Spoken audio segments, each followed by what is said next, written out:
3년 전에 재혼했습니다. 그런데 3개월 전에 알았어요. 남편이 전처에게 매달 50만 원씩 보내고 있었습니다. 3년 동안이요. 저는 그걸 모르고 살았어요. 저는 김영숙입니다. 올해 68이에요. 그날은 평범한 날이었습니다. 남편 박철수 씨는 병원에 갔어요. 정기 검진 때문이었죠. 저는 집에서 청소를 하고 있었습니다. 날씨가 좋아서 대청소를 하려고 했거든요. 거실 정리하고 주방 정리하고 남편 서재까지 들어갔어요. 남편 서재는 평소엔 잘 안 들어갑니다. 남편만의 공간이라고 생각했거든요. 하지만 그날은 먼지도 좀 쌓인 것 같고 서류도 정리가 안 돼 있는 것 같아서 들어갔어요. 책상 위를 닦고 책꽂이도 정리하고 그러다가 책상 서랍을 열었습니다. 서류가 어지럽게 들어 있었어요. 정리 좀 하려고요. 영수증이랑 고지서를 정리하는데 통장이 하나 나왔습니다. 낡은 통장이었어요. 제가 본 적 없는 거였고요. 이게 뭐지 궁금했어요. 남편이 숨겨둔 비상금인가? 그럼 좋겠다 싶었죠. 통장을 펼쳤습니다. 그리고 심장이 멎는 줄 알았어요. 거래 내역이 쭉 나와 있었습니다. 매달 15일 최미란 50만 원 이체, 1월 15일 최미란 50만 원, 2월 15일 최미란 50만 원, 3월 15일 최미란 50만 원. 손가락으로 페이지를 넘겨 올라가 봤어요. 작년, 재작년 계속 있었습니다. 3년 전까지 올라갔어요. 우리가 결혼한 달부터였습니다. 최미란, 남편의 전 부인 이름이에요. 손이 떨렸습니다. 통장을 떨어뜨릴 뻔했어요. 다시 펼쳐서 잔액을 봤습니다. 얼마 없었어요. 계산해 보니까 이랬습니다. 매달 남편 연금 120만 원이 들어오고 50만 원은 전처에게 이체되고 나머지로 공과금 내고 생활비 쓰면 거의 안 남는 거였어요. 그래서였구나. 남편이 항상 돈이 빠듯하다고 했던 게 영수가 이번 달은 좀 아껴 쓰자. 여행 가고 싶은데 돈 좀 모아야겠어. 그게 다 이런 이유였던 거였어요. 제가 모르는 곳으로 돈이 새고 있었던 겁니다. 그것도 전처에게요. 머리가 하얗게 됐어요. 앞이 안 보였습니다. 통장을 들고 그 자리에 주저앉았어요. 왜 전처에게 돈을 보내? 10년 전에 이혼했다며? 그럼 뭐야? 아직도 사랑하는 거야? 아니면 약점이라도 잡혔어? 위자료, 빚, 아니면 다른 이유? 온갖 생각이 머릿속을 휘몰아쳤습니다. 가슴이 답답했어요. 숨이 안 쉬어졌어요. 배신당한 기분이었습니다. 3년 동안 저한테 거짓말한 거잖아요. 숨긴 거잖아요. 저는 그걸 모르고 행복하다고 생각했는데 눈물이 났어요. 그때 현관문 여는 소리가 들렸습니다. 남편이 돌아온 거예요. 여보, 다녀왔소. 저는 통장을 움켜쥐고 일어났어요. 다리에 힘이 없었지만 억지로 일어났습니다. 거실로 나갔어요. 남편이 신발장에서 신발을 벗고 있었습니다. 저를 보더니 웃었어요. 영수가 병원에서 괜찮대. 혈압도 정상이고. 왜 그래? 제 얼굴을 보고 놀란 모양이었어요. 저는 말없이 통장을 내밀었습니다. 남편 얼굴에서 웃음이 사라졌어요. 혈색이 쫙 빠졌습니다. 입술이 파르르 떨렸어요. 이게 뭡니까? 제 목소리가 떨렸어요. 울음이 터질 것 같았지만 참았습니다. 여보, 그게 최미란이 누구예요? 남편이 아무 말도 못했어요. 입만 벙긋벙긋했습니다. 전 부인 아닙니까? 10년 전에 이혼했다던 그 사람! 왜 그 사람한테 매달 50만 원씩 보냅니까? 영수가 진정하고 들어봐. 진정하라고요? 목소리가 커졌어요. 참으려고 했는데 안 됐습니다. 3년 동안 저를 속였으면서 진정하라고요? 속인 게 아니야. 사정이. 무슨 사정이에요? 아직도 사랑합니까? 미련이 남았어요? 아니야. 절대 아니야. 남편도 목소리가 커졌어요. 그럼 뭔데요? 대체 왜 보냅니까? 남편이 소파에 주저앉았습니다. 힘이 쭉 빠진 것처럼요. 미안해. 미안하다는 말 말고요. 이유를 말해보세요. 말하기가 힘들어. 말하기 힘들면 저한테 숨겨도 됩니까? 남편은 대답하지 않았어요. 고개만 떨구고 있었습니다. 저는 더 이상 말하고 싶지 않았어요. 방으로 들어가서 문을 잠갔습니다. 그리고 침대에 쓰러졌어요. 눈물이 쏟아졌습니다. 왜 이렇게 됐을까요?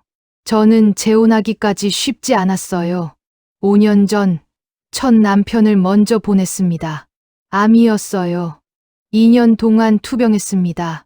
저는 병원과 집을 오가며 간병했어요. 남편 먹는 것, 씻는 것, 약 먹이는 것 전부 제가 했습니다. 밤새 남편 옆에서 지켰어요. 남편이 힘들어할까 봐요. 남편은 결국 떠났습니다. 장례식 끝나고 나니까 모든 게 공허했어요. 집에 혼자 있는데 너무 조용했습니다. 남편 기침 소리, 신음 소리, 그런 것조차 그리웠어요. 딸이 와서 같이 살자고 했습니다. 엄마, 우리 집으로 오세요. 혼자 있지 마시고. 아니다. 너희한테 짐 되기 싫어. 무슨 짐이에요? 가족인데. 하지만 저는 거절했어요. 딸네 집에 가면 눈치 보일 것 같았거든요. 사위가 좋은 사람이긴 한데 그래도 남의 집이잖아요. 그래서 혼자 살았습니다. 처음 몇 달은 괜찮았어요. 자유롭기도 했고요.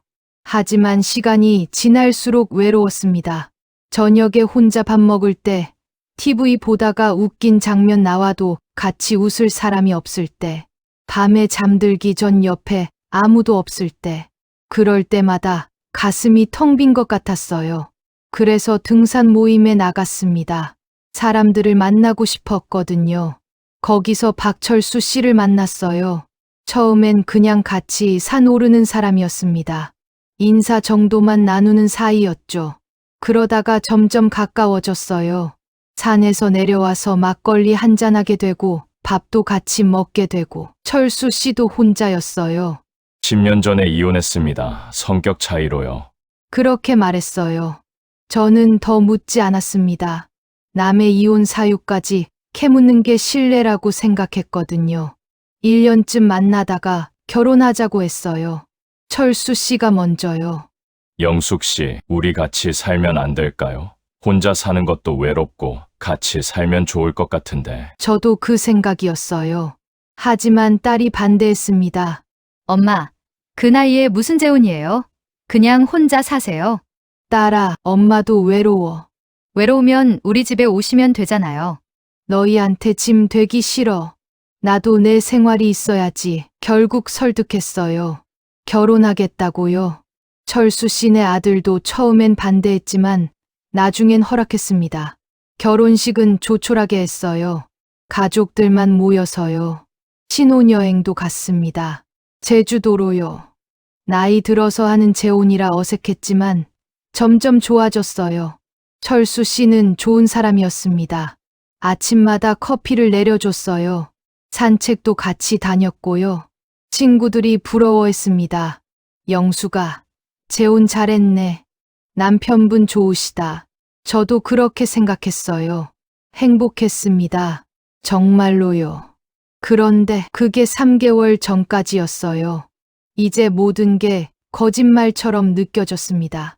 3일 동안 남편과 말을 안 했습니다. 같은 집에 살면서도 남남처럼요. 밥도 따로 먹고 방도 따로 쓰고 마주치지 않으려고 했어요. 그게 얼마나 힘든지 아세요? 같은 공간에 있는데 서로 없는 것처럼 지내는 게요. 화장실 가려고 문을 열면 남편도 나오려고 해요. 그럼 저는 다시 들어가서 기다렸다가 나갔습니다. 거실에 남편이 앉아 있으면 저는 부엌으로 갔어요. 물 한 잔 마시러 나가는 것도 조심스러웠습니다.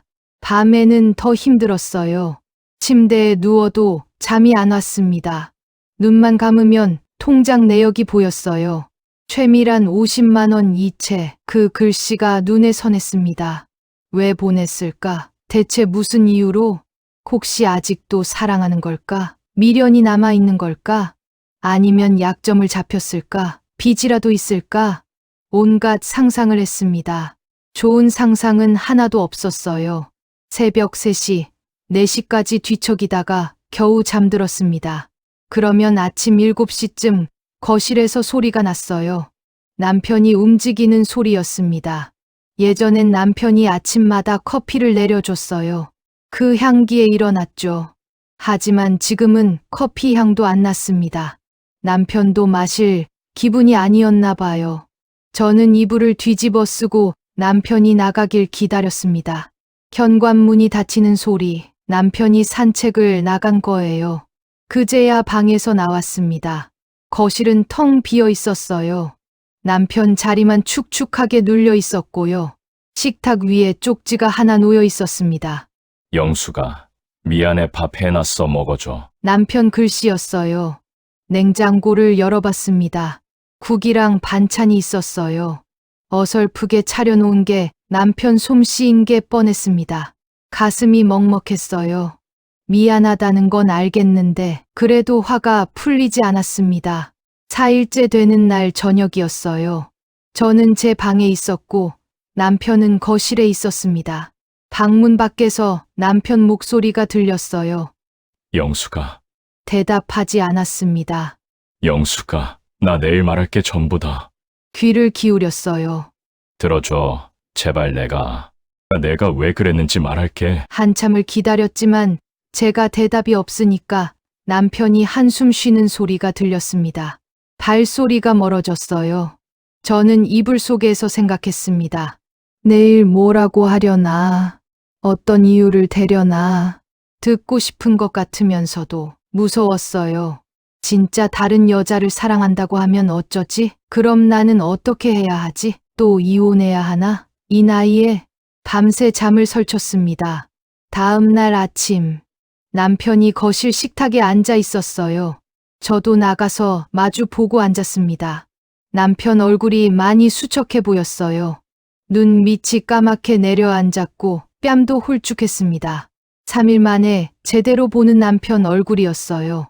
남편도 저를 봤습니다. 저도 많이 야윈 모양이었어요. 남편 눈빛이 안쓰러워 보였거든요. 영수가, 말해보세요. 제 목소리가 생각보다 차갑게 나왔습니다. 남편이 숨을 깊게 들이쉬었어요. 뭔가 큰 결심을 한 것처럼요. 나 너한테 숨긴 게 있어. 가슴이 철렁했어요. 뭘 숨겼다는 걸까? 전처랑 사이에 딸이 하나 더 있어. 제가 아는 건 아들 하나였습니다. 45살 아들요. 아들 말고 딸도 있어. 올해 48이야. 머릿속이 하얗게 됐어요. 딸이 있다고? 48살짜리 딸이? 왜 말 안 했어요? 딸이 장애가 있어. 그 말을 듣는 순간 모든 게 멈췄습니다. 지적장애 2급이야. 태어날 때부터. 남편 목소리가 떨렸어요. 이름은 수진이. 지금 48인데 정신 연령은 7살 정도야. 저는 아무 말도 할 수 없었어요. 이혼하고 수진이는 엄마가 데려갔어. 그러니까 전처가 키우고 있어. 그래서 돈을 보낸 거예요? 수진이 생활비. 남편 눈에 눈물이 고였습니다. 나는 아빠잖아. 그 말을 듣는 순간 가슴이 무너졌어요. 그래요. 남편은 수진이의 아빠였습니다. 비록 이혼해서 같이 살지 않지만 피는 못 속이는 거였죠. 이혼했다고 딸을 모른 척할 순 없었어. 그래서 매달 50만 원씩 보냈어. 10년 동안. 저는 복잡한 기분이었어요. 화가 나면서도 이해가 됐습니다. 장애가 있는 딸을 돌보는 게 얼마나 힘든지 상상이 갔거든요. 전처가 혼자 키웠다는 거죠. 10년 동안요. 재혼하면서 왜 말 안 했어요? 무서웠어. 뭐가요? 내가 떠날까봐. 남편이 저를 봤어요. 재혼한다고 했을 때 내 딸도 반대했잖아. 엄마 혼자 사세요라고. 그런데 내가 장애 딸 있다고 말하면 어떻게 될 것 같았어. 대답할 수 없었습니다. 솔직히 저도 모르겠었거든요. 그 말을 미리 들었다면 내가 결혼했을까? 그리고 나도 부끄러웠어. 부끄럽다고요? 딸이 장애가 있다는 게 세상 사람들한테 말하기가 부끄러웠어. 남편이 고개를 숙였습니다. 나쁜 아빠지. 자식한테 부끄러워하다니. 저는 남편을 봤습니다. 남편 어깨가 떨리고 있었어요. 울고 있었습니다. 10년 동안 혼자 짊어진 죄책감이었을 거예요. 이혼하면서 딸을 전처에게 맡긴 것, 재혼하면서 딸 이야기를 숨긴 것, 돈으로라도 보상하려고 했지만 그것도 부족하다고 생각했을 거예요. 저는 뭐라고 말해야 할지 몰랐습니다. 남편 고백을 듣고 나서 저는 며칠 동안 아무 생각도 할 수 없었어요. 장애가 있는 딸, 48살인데 정신 연령은 7살, 그 아이를 전처가 혼자 키워왔다는 것, 남편은 10년 동안 매달 50만 원씩 보냈다는 것, 머릿속이 복잡했습니다. 화가 나면서도 이해가 됐거든요. 남편 입장에서는 딸을 버릴 수 없었을 거예요. 아무리 이혼했어도요. 하지만 제 입장에서는 배신이었어요. 3년 동안 숨긴 거니까요. 그날 밤 남편이 제 방문 앞에서 말했습니다. 영수가 자는구나. 나 수진이 이야기 좀 더 해줄게 들어줘. 대답하지 않았어요. 하지만 귀는 문에 갖다 댔습니다. 남편이 복도에 앉은 것 같았어요. 문 바로 앞에요. 수진이는 태어났을 때부터 달랐어. 남편 목소리가 들렸습니다. 조용하고 슬펐어요. 병원에서 검사했어. 의사가 그러더라고. 염색체 이상이래. 다운 증후군은 아니고 희귀한 염색체 결함이래. 숨소리가 들렸어요. 처음엔 믿기지 않았어. 우리 딸이 장애라니 어떻게 이럴 수가 있나 싶었지. 전처 미란이도 많이 울었어. 매일 울었어. 자기 잘못이라고. 임신 중에 뭘 잘못했나 싶어서 자책했지. 나도 힘들었어. 회사 다니면서 수진이 병원 데려다 주고 치료받게 하고 돈도 많이 들었어. 수진이가 5살 됐을 때쯤 미란이가 말했어. 우리 이혼하자고? 제 심장이 철렁했어요. 나는 반대했어. 왜 이혼하냐고. 우리 잘 살고 있는데 수진이도 잘 크고 있는데. 근데 미란이가 그러더라고. 당신은 회사 생활하면서 수진이 키우는 게 힘들 거다. 나 혼자 키우는 게 낫다고. 나는 끝까지 반대했어. 근데 미란이가 고집을 부렸어. 그래서 이혼했어. 한참 침묵이 흘렀습니다. 이혼하고 나서 일주일쯤 됐을 때 미란이한테 전화했어. 수진이 어떻게 지내냐고. 미란이가 힘들어하더라고. 혼자 수진이 돌보는 게. 그래서 내가 말했어. 내가 매달 돈 보낼게. 수진이 생활비로 써라고. 처음에 30만 원 보냈어. 근데 부족하더라고. 수진이 치료비도 들고 특수학교 다니는 비용도 들고. 그래서 50만 원으로 올렸어. 10년 동안 그렇게 보냈어. 한 달도 빠짐없이. 남편 목소리가 떨렸어요. 영수가 나 나쁜 아빠야. 수진이 혼자 버려두고 재혼했으니까. 근데 나도 외로웠어. 10년 동안 혼자 사는 게 너무 힘들었어. 너 만났을 때 정말 좋았어. 같이 있으면 편했어. 웃을 수 있었어. 그래서 결혼하고 싶었어. 근데 수진이 이야기를 어떻게 꺼내야 할지 몰랐어. 말하면 너 도망갈 것 같았어. 장애 딸 있는 남자랑 누가 결혼하고 싶겠어. 그래서 숨겼어. 미안해. 남편이 한참 울었어요. 문 밖에서 훌쩍이는 소리가 들렸습니다. 저도 이불 속에서 울었어요. 남편이 나쁜 사람은 아니었어요. 그냥 외로웠던 거였죠. 하지만 저한테 말했어야 했어요. 결혼하기 전에요. 제가 선택할 권리가 있었잖아요. 다음 날 아침 남편이 또 말했습니다. 영수가 나 수진이 만나러 가려고 해. 같이 갈래? 문을 열었어요. 같이요? 응. 내가 수진이 보면 이해할 수 있을 것 같아서. 솔직히 가고 싶지 않았어요. 남편의 전처도 만나기 싫었고 그 딸도 만나기 싫었습니다. 하지만 직접 봐야 할 것 같았어요. 제가 판단하려면요. 알았어요. 가죠. 그 주 토요일 남편이 차를 몰았습니다. 목적지는 서울 외곽의 작은 동네였어요. 1시간쯤 달렸을까요? 낡은 빌라 앞에 차를 세웠습니다. 여기야. 미란이랑 수진이 여기 살아. 남편이 전화했어요. 미란아, 나 도착했어. 내려올래? 잠시 후 빌라 현관에서 여자가 나왔습니다. 이른쯤 돼 보이는 여자였어요. 머리는 짧게 자르고 옷은 편한 차림이었습니다. 얼굴이 많이 피곤해 보였어요. 주름이 깊었고 눈가가 처져 있었습니다. 최미란, 남편의 전 부인이었어요. 여자가 차에 다가왔습니다. 저를 보더니 잠깐 놀란 표정을 지었어요. 남편이 차에서 내렸습니다. 미란아, 소개할게. 내 지금 아내, 영숙이야. 안녕하세요. 여자가 저한테 고개를 숙였어요. 저도 어색하게 고개를 숙였습니다. 안녕하세요.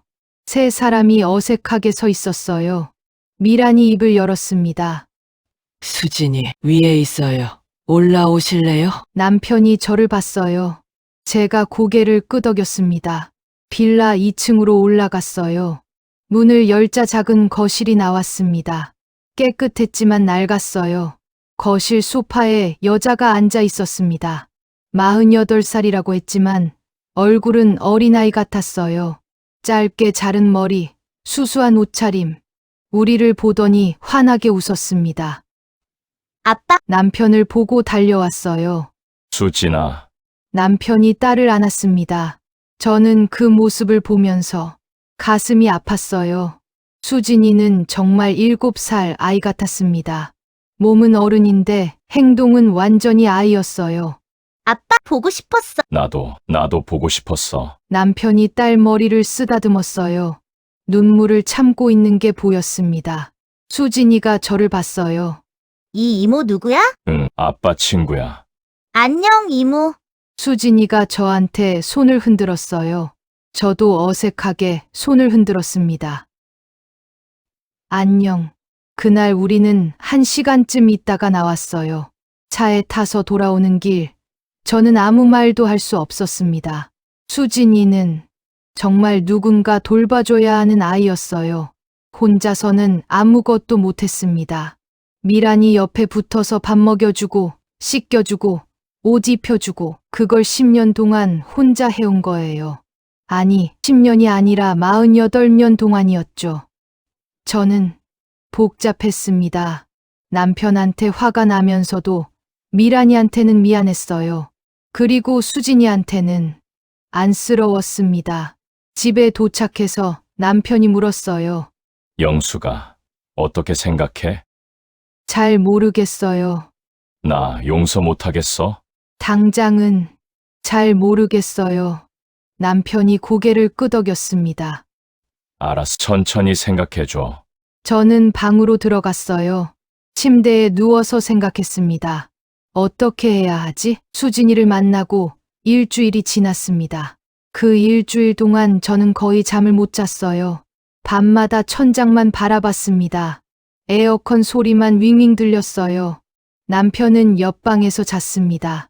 아직 같은 방을 쓸 수가 없었거든요. 가끔 남편이 뒤척이는 소리가 들렸어요. 남편도 잠을 못 자나 봐요. 눈을 감으면 수진이가 보였습니다. 48살인데 7살 아이처럼 웃던 얼굴. 아빠 하고 달려가던 모습. 숟가락을 입에 물고도 제대로 삼키지 못하던 모습. 미란 씨가 옆에서 닦아주고 다시 먹여주고 물 떠주던 모습. 그리고 미란 씨 얼굴. 70살인데 팔순처럼 보이던 그 주름진 얼굴. 눈가가 푹 꺼지고 입가가 축 처지고 어깨가 굽어 있던 모습. 평생을 수진이 돌보느라 자기 인생은 없었을 거예요. 그 생각을 하면 가슴이 답답했습니다. 미란 씨한테 미안하면서도 저는 어떡하라는 건지 모르겠었어요. 낮에는 평소처럼 지냈습니다. 아침 7시에 일어나서 남편 아침 차려주고 설거지하고 빨래하고 남편도 평소처럼 산책 다녀오고 신문 보고 TV 보고 하지만 어색했어요. 밥상에 마주 앉아 대화가 없었습니다. 국 더 드세요. 응, 고마워. 그게 전부였어요. 예전엔 식사 시간이 즐거웠어요. 이런저런 이야기를 나눴거든요. 어제 뉴스에 나온 이야기, 등산 모임 친구들 이야기, 손주들 이야기. 그런데 지금은 숟가락 소리만 덜그럭거렸습니다. 밥을 삼킬 때마다 생각했어요. 이 밥값에도 그 50만 원이 들어있구나. 이 반찬 살 때도 이 쌀 살 때도 다 우리 둘 생활비에서 나가는 건데 거기서 50만 원이 빠진다는 게 숫자로 계산했습니다. 자꾸요. 남편 연금 120만 원, 거기서 50만 원 나가면 70만 원, 공과금 20만 원 내면 50만 원, 식비 30만 원 쓰면 20만 원, 남는 게 20만 원밖에 없어요. 그걸로 교통비, 통신비, 병원비, 잡비 쓰면 남는 게 없습니다. 그래서 남편이 맨날 말했던 거예요. 영수가 이번 달은 좀 아껴 쓰자. 외식은 다음 달에 하자. 여행은 돈 좀 모으고. 저는 이해했어요. 우리가 가난한 줄 알았죠. 재혼한 노부부니까, 연금으로 사니까 당연히 빠듯한 줄 알았어요. 그래서 저도 아꼈습니다. 제 유족연금 80만 원으로 식비랑 생활비를 댔는데 그것도 빠듯했어요. 옷 사는 것도 고민했습니다. 작년 겨울 패딩이 해졌는데도 참았어요. 내년에 사야지. 올해는 이걸로 버티자. 미용실 가는 것도 1년에 한 번으로 줄였어요. 친구들이랑 밥 먹는 것도 2달에 한 번만 갔고요. 다 남편이 힘들까 봐요. 그런데 남편은 그 돈을 전처에게 보내고 있었어요. 50만 원씩 3년 동안이요. 계산기를 두드렸습니다. 50만 원 곱하기 12개월 곱하기 3년. 1,800만 원. 그 돈이면 우리 뭐 할 수 있었을까요? 제주도 여행 5번은 갔을 거예요. 외식도 매주 했을 거고, 옷도 사고, 손주들 용돈도 넉넉히 주고, 그런 생각이 들면서 또 미안했어요. 수진이는 어떡하라고? 미란 씨 혼자 키우는데 돈 없으면 수진이 밥은 누가 먹여? 머릿속이 복잡했습니다. 계속요. 수요일 오후였어요. 저는 친구 경애를 만났습니다. 경애는 제 중학교 동창이에요. 50년 넘게 알고 지낸 사이죠. 동네 카페에서 만났어요. 작은 카페였는데 조용했습니다. 아메리카노 2잔을 시키고 구석 자리에 앉았어요. 경애가 저를 보더니 깜짝 놀랐습니다. 야, 영수가. 너 얼굴이 왜 그래? 많이 야윈 것 같은데 거울을 제대로 안 본 지 며칠 됐어요. 그랬나 봐요. 요즘 좀 힘들어서. 무슨 일인데? 남편이랑 싸웠어? 저는 한참을 망설였습니다. 말해야 하나? 안 해야 하나? 하지만 누군가한테 말하고 싶었어요. 혼자 끙끙 앓기엔 너무 힘들었거든요. 사실은 경애한테 전부 말했습니다.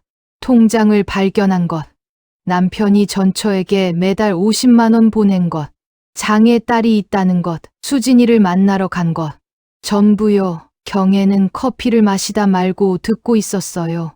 제 이야기가 끝나자 한숨을 길게 내쉬었습니다. 에휴, 남편이 잘못했네. 말을 했어야지. 경애가 제 손을 잡았어요. 따뜻했습니다. 근데 영수가 남편이 나쁜 사람은 아닌 것 같아. 딸을 책임지려는 거잖아. 저도 알아요. 나도 알아. 근데 자꾸 생각나. 3년 동안 나를 속였다는 게 그건 맞아. 잘못이야. 경애가 커피를 한 모금 마셨어요. 그래서 너 어떻게 할 거야? 이혼? 그 말을 듣는 순간 가슴이 철렁했어요. 이혼 생각은 했지만 입 밖으로 내는 순간 현실이 되는 것 같았습니다. 잘 모르겠어. 용서는 못해? 하고 싶은데 쉽지 않아. 경애가 한참 생각하더니 말했습니다. 앞으로 어떻게 할 건지 남편이랑 제대로 얘기해 보라고요.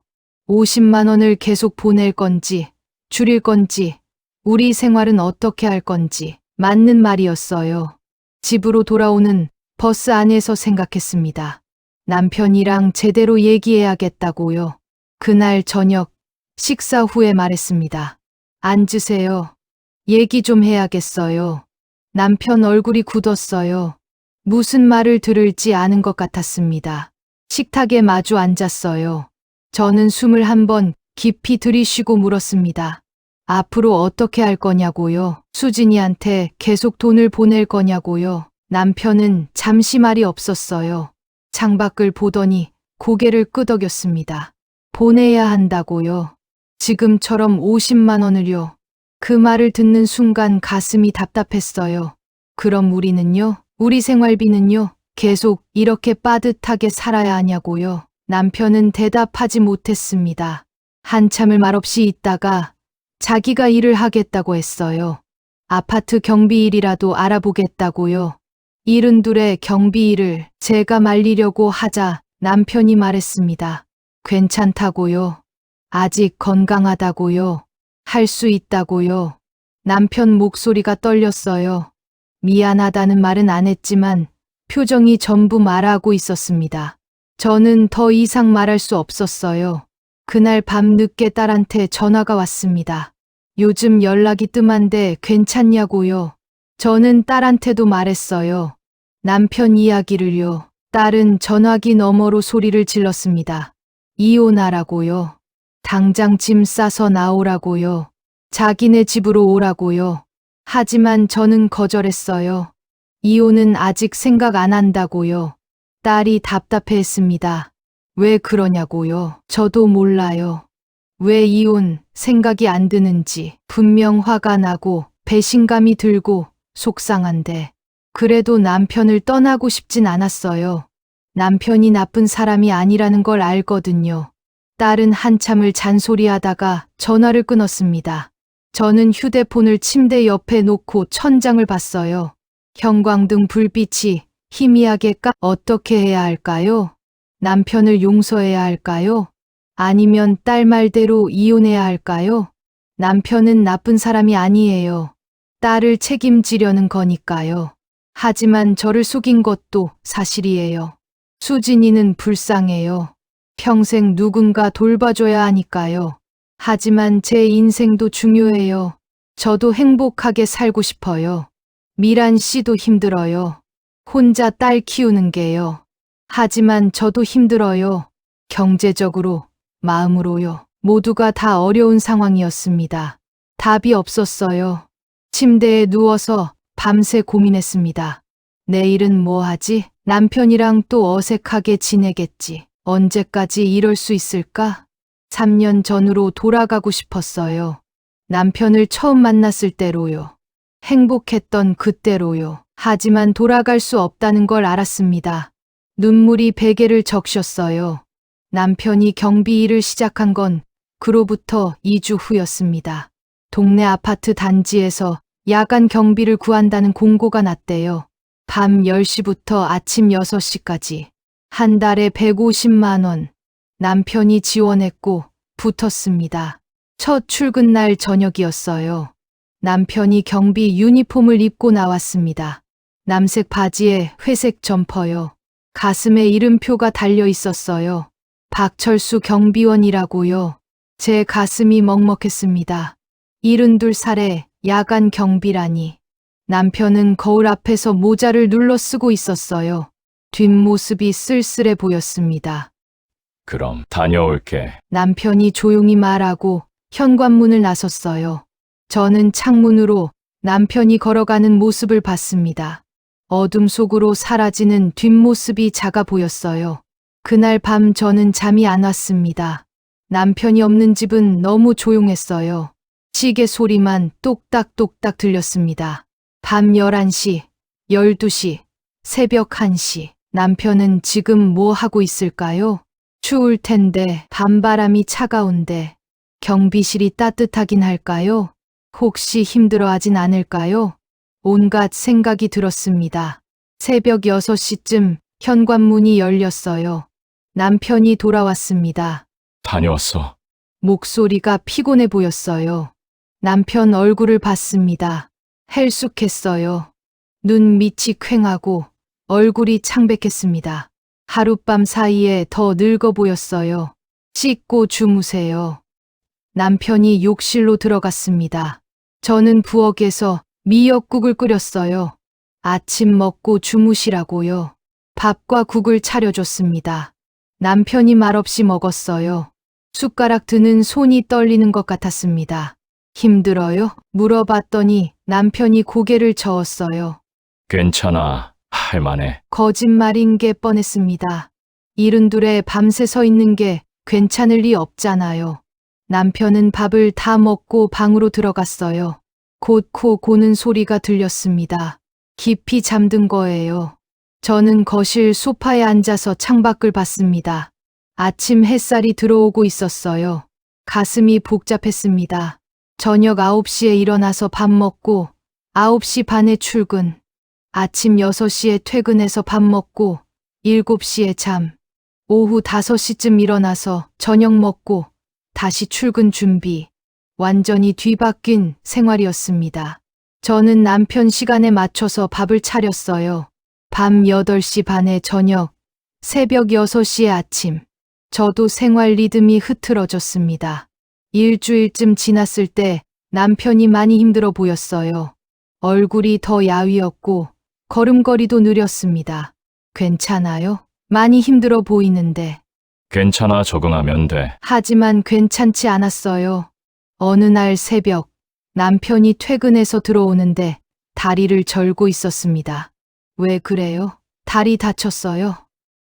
아니야, 그냥 좀 저려서. 병원 가봐요. 괜찮아, 쉬면 나아. 남편은 밥도 제대로 못 먹고 방으로 들어갔어요. 저는 밤새 걱정했습니다. 남편이 쓰러지면 어쩌지? 그럼 저는 더 죄책감이 들 것 같았어요. 2주쯤 지났을 때였어요. 남편 첫 월급이 나왔습니다. 150만 원. 남편이 통장을 보여줬어요. 영수가, 이제 우리 좀 여유 있게 살 수 있어. 남편이 웃었지만 웃음이 쓸쓸해 보였습니다. 150만 원이 들어오면 우리 생활비는 좀 나아질 거예요. 남편 연금 120만 원에서 50만 원 나가고 경비 월급 150만 원 더하면 총 220만 원. 공과금 내고 식비 쓰고 병원비 쓰고 해도 좀 남을 거예요. 하지만 기쁘지 않았습니다. 남편이 밤새 일해서 번 돈이거든요. 72살에 야간 경비를 서서 번 돈이요. 그걸로 우리가 좀 편하게 산다는 게 마음이 편하지 않았어요. 고생했어요. 그 말밖에 할 수 없었습니다. 한 달이 지났습니다. 남편은 점점 말이 없어졌어요. 예전엔 이런저런 이야기를 많이 했는데 이제는 거의 안 했습니다. 피곤해서 그런가 봐요. 밤새 일하고 와서 밥 먹고 자고 일어나면 또 출근 준비하고 말할 시간도 기력도 없었을 거예요.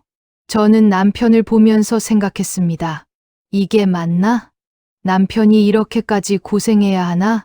수진이 때문에요. 아니, 제가 있어서인가요? 만약 제가 없었다면 남편은 이렇게까지 안 했을 거예요. 연금 120만 원에서 50만 원 보내도 70만 원이면 혼자 살 수 있으니까요. 경비 일을 할 필요가 없었겠죠. 그런데 제가 있으니까 생활비가 더 필요한 거예요. 그래서 남편이 일을 하는 거고요. 제 잘못인가요? 아니면 남편 잘못인가요? 아니면 수진이 때문인가요? 누구 잘못인지 모르겠었어요. 어느 날 새벽이었어요. 남편이 평소보다 일찍 들어왔습니다. 새벽 5시쯤이었어요. 왜 이렇게 일찍 왔어요? 몸이 좀 안 좋아서 일찍 들어왔어. 어디 아파요? 가슴이 좀 답답해. 남편이 소파에 주저앉았어요. 얼굴이 새하얗게 질려 있었습니다. 저는 깜짝 놀라서 병원 가야 해요. 지금 당장. 괜찮아, 좀 쉬면. 안 돼요. 119 불러요. 저는 떨리는 손으로 휴대폰을 잡았습니다. 남편이 제 손을 잡았어요. 영수가, 미안해. 무슨 소리예요? 말하지 말고 가만히 있어요. 나 때문에 너 고생시켜서. 그런 소리 하지 마요. 지금은 119를 불렀습니다. 구급차가 왔고 남편을 실었어요. 저도 같이 탔습니다. 구급차 안에서 남편 손을 잡았어요. 차갑고 땀에 젖어 있었습니다. 남편이 눈을 감고 있었어요. 저는 기도했습니다. 제발, 제발 괜찮게 해주세요. 그 순간 깨달았어요. 남편이 없으면 저도 안 된다는 걸요. 화가 나고 서운하고 배신감이 들어도 그래도 남편이 필요하다는 걸요. 응급실에 도착했습니다. 의사 선생님들이 남편을 들것에 옮기고 안으로 데려갔어요. 저는 밖에서 기다렸습니다. 하얀 복도, 소독약 냄새, 환자들 신음소리, 플라스틱 의자에 앉아서 떨고 있었어요. 손이 차가웠습니다. 다리에 힘이 없었고요. 제발, 제발 아무 일 없게 해주세요. 머릿속으로 계속 빌었습니다. 30분쯤 지났을까요? 의사 선생님이 나왔어요. 보호자분이세요? 네, 아내입니다. 환자분 상태가 과로에 의한 부정맥으로 보입니다. 심전도 검사 결과 심장에 무리가 온 상태예요. 가슴이 철렁했어요. 많이 심각한가요? 지금 당장 위험한 건 아닙니다. 하지만 계속 무리하시면 심근경색이나 협심증으로 이어질 수 있어요.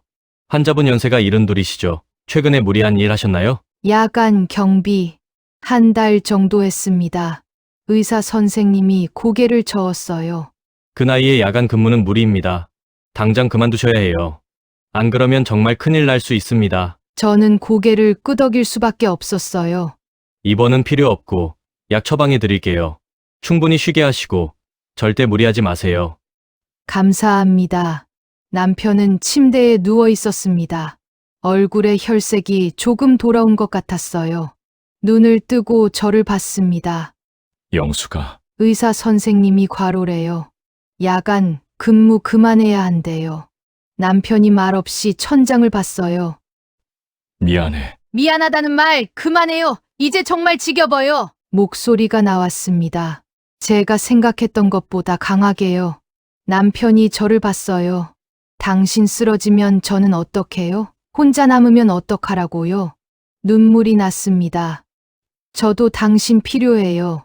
화나고 서운하고 배신감 들어도 그래도 당신이 없으면 안 돼요. 남편 눈에도 눈물이 고였어요. 영수가 이제 그만해요, 경비일. 당신 건강이 더 중요해요. 그럼 수진이는 그건 우리 다시 생각해봐요. 다른 방법을 찾아봐요. 남편이 제 손을 잡았습니다. 고마워. 저도 남편 손을 꽉 잡았어요. 차갑던 손이 조금씩 따뜻해지고 있었습니다. 집으로 돌아왔습니다. 남편을 침대에 눕히고 이불을 덮어줬어요. 푹 주무세요. 제가 옆에 있을게요. 남편이 눈을 감았습니다. 얼마 지나지 않아 잠든 것 같았어요. 숨소리가 고르게 들렸습니다. 저는 남편 옆에 앉아서 얼굴을 봤어요. 주름진 얼굴, 새하얗게 센 머리, 움푹 꺼진 볼. 72살의 남편이었습니다. 저보다 4살 많아요.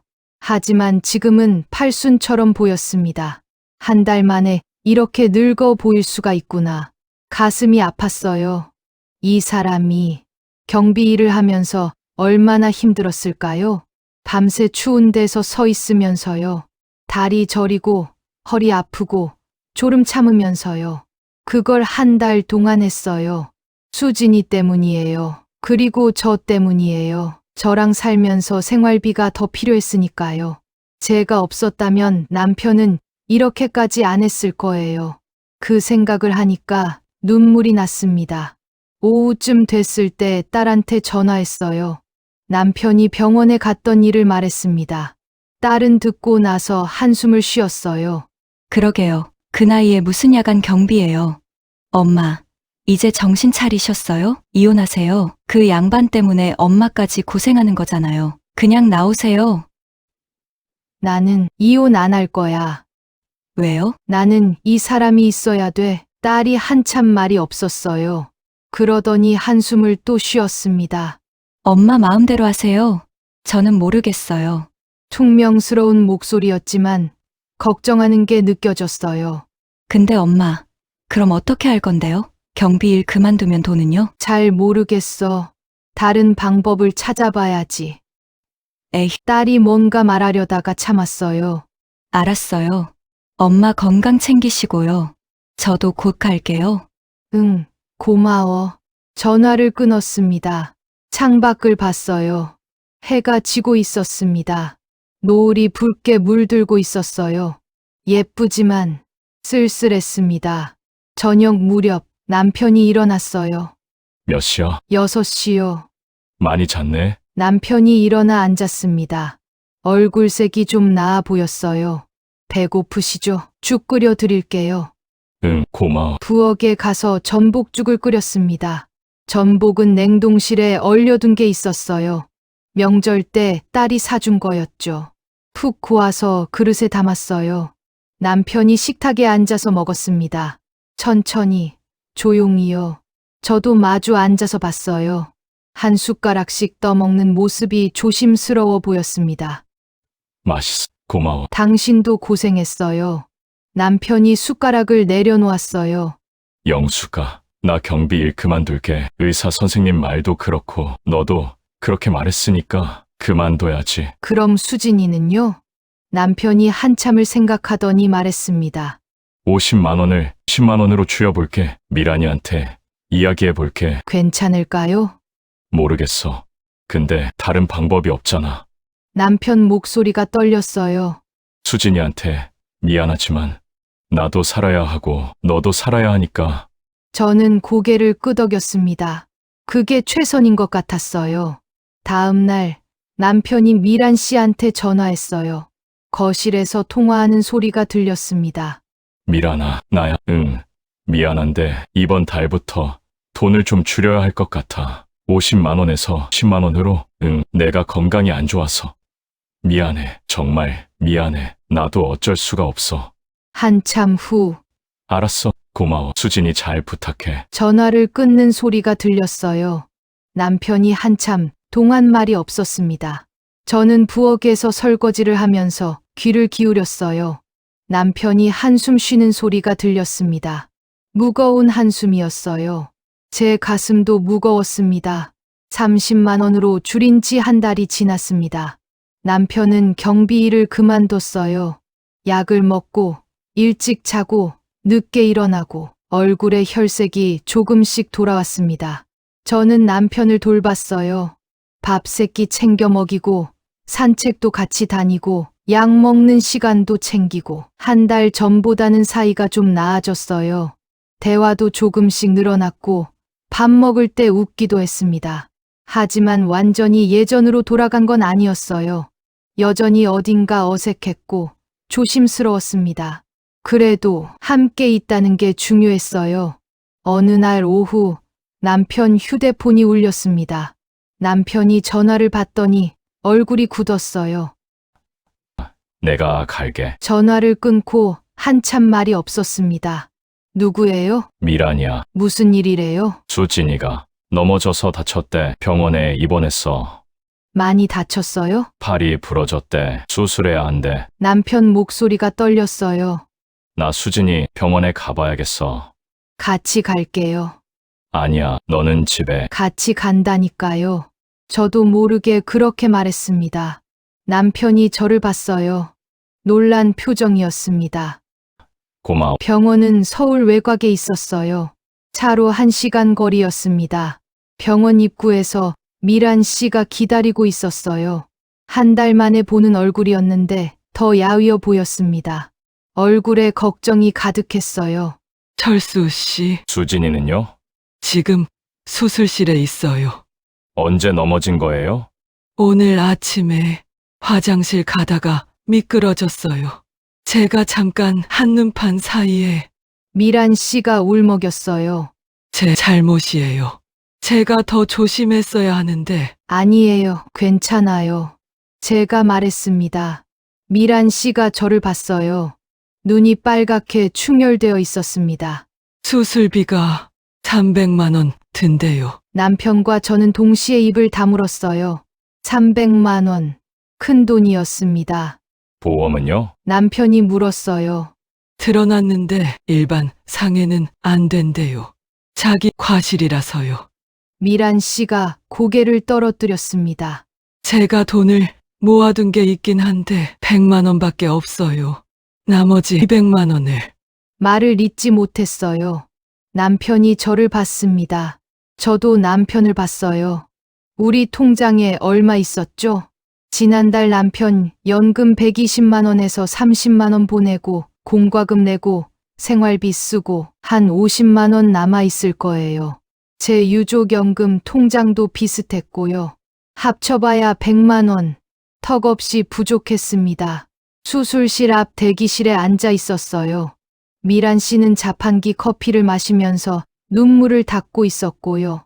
남편은 말없이 창밖만 보고 있었습니다. 저는 복잡했어요. 수진이가 불쌍했어요. 아픈데 수술비가 없다니. 미란 씨도 불쌍했고요. 평생 딸 돌보다가 이런 일까지. 하지만 우리도 돈이 없었습니다. 어떻게 해야 할까요? 1시간쯤 지나서 수술실 불이 꺼졌어요. 의사 선생님이 나왔습니다.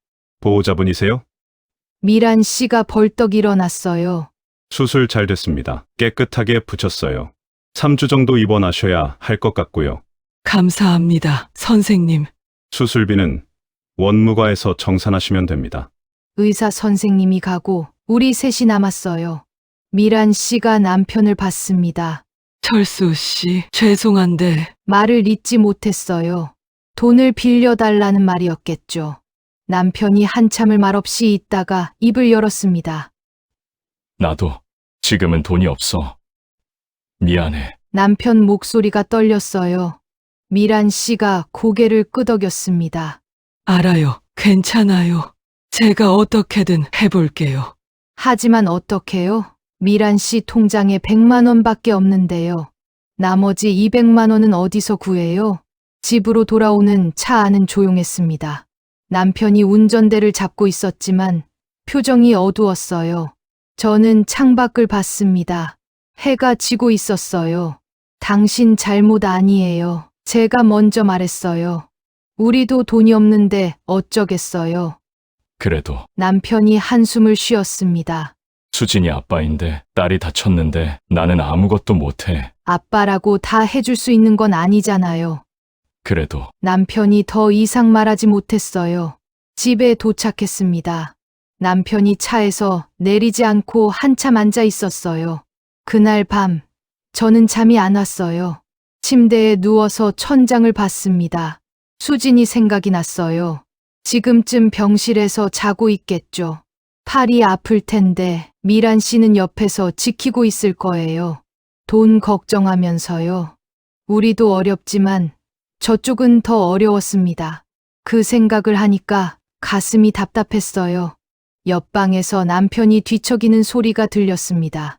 남편도 잠을 못 자나 봐요. 저는 일어나서 거실로 나갔어요. 소파에 앉아서 휴대폰을 봤습니다. 은행 앱을 켰어요. 제 통장 잔에 52만 원. 남편 통장도 비슷할 거예요.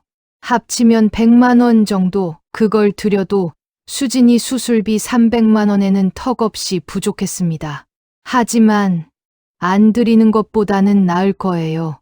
저는 결심했습니다. 다음 날 아침 남편한테 말했어요. 우리 돈 모아서 미란 씨한테 드려요. 뭐 많진 않지만 그래도 보태면 도움은 될 거 아니에요. 남편이 저를 봤어요. 믿기지 않는다는 표정이었습니다. 영수가 진심이야? 근데 우리 생활비는 어떻게든 되겠죠. 다음 달 되면 또 연금 들어오잖아요. 수진이한테 줘요. 제 돈도 합쳐서요. 남편 눈에 눈물이 고였어요. 고마워. 정말 고마워. 그날 남편이 미란 씨한테 100만 원을 송금했습니다. 미란 씨한테 전화가 왔어요. 고맙습니다. 정말 고맙습니다. 울먹이는 목소리였습니다. 전화를 끊고 남편이 저를 안았어요. 영수가 사랑해. 나도요. 오랜만에 남편을 안았습니다. 따뜻했어요. 수진이가 퇴원한 건 3주 후였습니다. 그동안 남편은 일주일에 한 번씩 병원에 다녀왔어요. 저도 한 번 따라갔습니다. 수진이는 깁스를 한 팔로 저를 보며 웃었어요. 이모, 또 왔어. 48살인데 7살처럼 순수한 웃음이었습니다. 제 가슴이 뭉클했어요. 이 아이는 평생 누군가의 도움이 필요하겠구나. 미란 씨는 병실 간이 침대에서 자고 있었어요. 3주 동안 집에도 못 가고 병원에서 지킨 모양이었습니다. 얼굴이 더 수척해 보였어요. 남편이 조용히 수진이 머리를 쓰다듬었습니다. 수진아, 이제 괜찮아. 응, 아빠, 나 금방 나아. 의사 선생님이 잘했대. 그래, 다행이다. 남편 목소리가 떨렸어요. 수진이를 보는 남편의 눈빛에는 미안함과 사랑이 섞여 있었습니다. 저는 그 모습을 보면서 생각했어요. 이 사람은 나쁜 아빠가 아니구나. 그냥 할 수 있는 게 많지 않은 아빠일 뿐이구나. 집으로 돌아오는 길 남편이 말했습니다. 영숙, 고마워. 뭐가요? 나한테 수도 있는데 수진이 보러 따라와 주고 돈까지 보태주고. 그냥요. 사실 저도 제가 왜 이러는지 잘 몰라서 처음엔 정말 화났었거든요. 남편이 저를 속였다고, 3년 동안 거짓말했다고. 그런데 수진이를 보고, 미란 씨를 보고, 남편이 병원에 쓰러지는 걸 보고 조금씩 마음이 바뀌었나 봐요. 수진이도 불쌍하고, 미란 씨도 불쌍해요. 우리도 어렵지만 저쪽은 더 어려우니까요. 영숙아, 그리고 당신도 힘들었을 거예요. 10년 동안 혼자 그 짐을 지고 사는 게. 남편이 차를 길가에 세웠어요. 그리고 저를 안았습니다. 고마워. 정말 고마워. 남편이 제 어깨에 얼굴을 묻고 울었어요. 저도 남편을 안아줬습니다. 우리는 한참을 그렇게 있었어요. 그날 밤, 저는 남편 방에 들어갔습니다. 1달 넘게 따로 잤는데 오랜만이었어요. 같이 자도 돼요? 그럼 침대에 나란히 누웠습니다. 어둠 속에서 남편 숨소리가 들렸어요. 영숙아, 나 아직도 미안해. 너한테 말 안 한 거 알아요. 용서해줘서 고마워. 저는 한참을 말이 없었어요. 용서라는 게 뭘까요? 한순간에 확 되는 게 아니더라고요. 조금씩 천천히 이해하면서 되는 거였어요. 완전히 용서한 건 아니에요. 솔직하게 말했습니다. 아직도 가끔 생각나요. 당신이 3년 동안 숨긴 거. 그렇겠지. 근데요, 당신 미워하진 않아요. 이제는요. 남편이 제 손을 잡았어요. 천천히 용서해줘. 내가 평생 잘할게.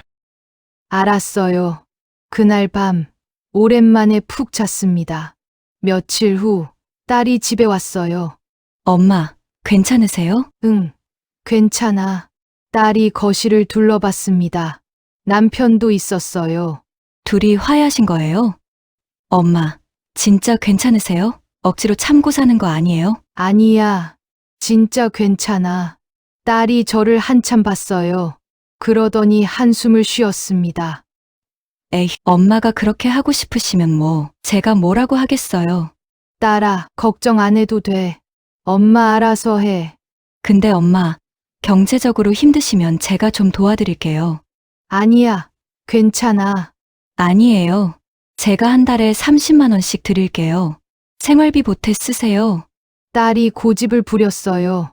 저는 고맙기도 하고 미안하기도 했습니다. 고마워, 딸아. 당연한 거예요.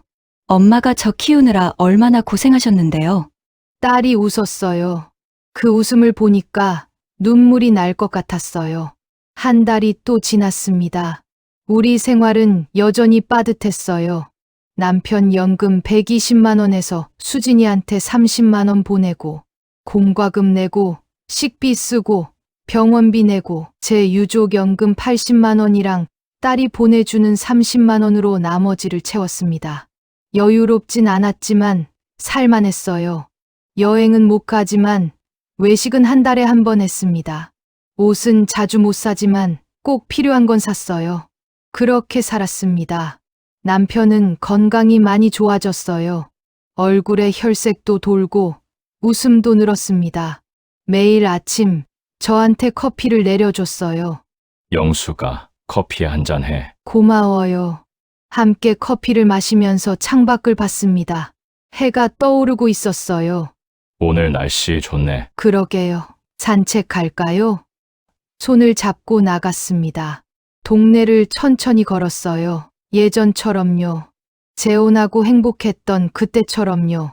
어느 날 남편이 말했습니다. 영숙아, 다음 달에 수진이 생일이야. 그래요? 같이 가줄래? 수진이 보러 저는 잠시 생각했어요. 그러고는 고개를 끄덕였습니다. 갈게요. 고마워. 케이크 사 가야죠. 수진이 뭐 좋아해요? 딸기 케이크 엄청 좋아해. 그럼 딸기 케이크 사가요. 남편이 웃었어요. 환하게요. 저도 따라 웃었습니다. 완벽하진 않지만 이렇게 살 수 있을 것 같았어요. 여러분, 저는 지금 남편과 함께 살고 있습니다. 남편은 매달 전처에게 30만 원을 보내고 있어요.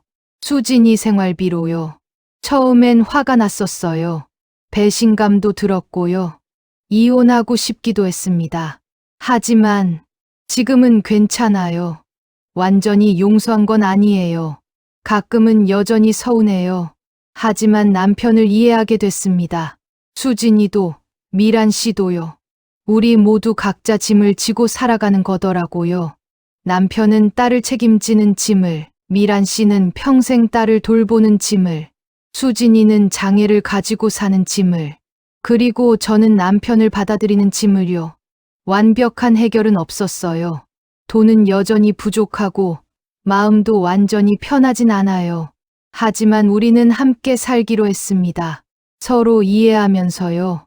아침에 일어나면 옆에 사람이 있고, 밥 먹을 때 마주 보고 먹을 사람이 있고, 아플 때 걱정해 줄 사람이 있어요. 그게 결혼 아닐까요? 제가 남편을 용서한 게 잘했다고 생각되면 좋아요 눌러주세요.